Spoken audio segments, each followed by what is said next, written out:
Capernaum. Après l'avoir entendu, plusieurs de ses disciples dirent « Ce discours est trop dur. Qui peut bien écouter ça ?» Sans en être informé, Jésus sentit que ses disciples étaient critiques à ce sujet. Cela vous donne-t-il envie d'abandonner? Que se passerait-il alors, si vous voyez le Fils de l'homme retourner à l'endroit où il était auparavant? Ce qui donne la vie est l'Esprit de Dieu. L'homme en tant que tel ne sert à rien. Les paroles que je vous ai transmises apportent la vie et l'Esprit de Dieu.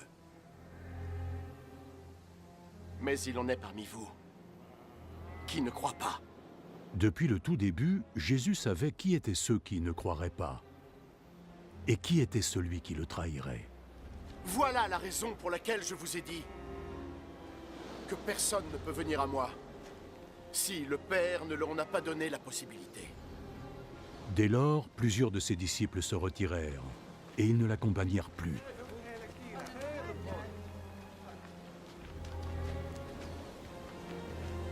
Et vous?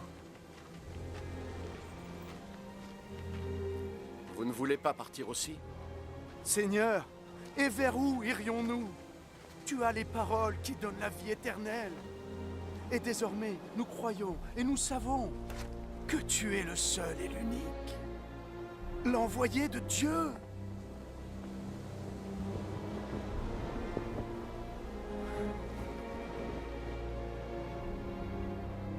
J'en ai choisi 12 parmi vous.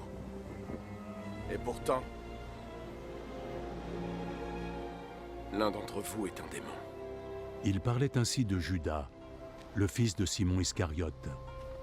Car Judas, bien qu'il fût l'un des 12 disciples, était celui qui allait le trahir.